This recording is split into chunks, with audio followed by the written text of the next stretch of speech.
Əllərində bir qərar olmayıb, evi söktülər. Xahiş edirəm, hörmətli cənab prezident, mən ikinci qrup əliləm. Həmin şəxslər də onlardır, Qumanın icra nümayəndələridir. Əllərində qərar olmaya evi söktülər.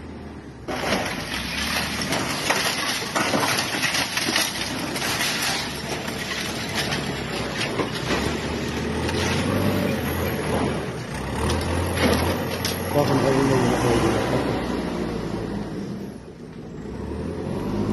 Mənə bildirdilər ki, kimi siz şikayət edirsiniz elə, biz prezident zatı heç kimi tanımırıq. Bu şəxs, o şəxs, gedən yaşlı ağsaqqal. Biz heç kimi tanımırıq. Mən məlumat verdim ki, ikinci qrup əliləm. Bacım 6 ayda ayrılıb, yaşamaq üçün belə ev tikmişdi. 36.000 pulum çıxmışdı. Hal-hazırda TikTok'a koyacağım inşallah. Paylaşmanızı xahiş edirəm sizi. Tanısınlar.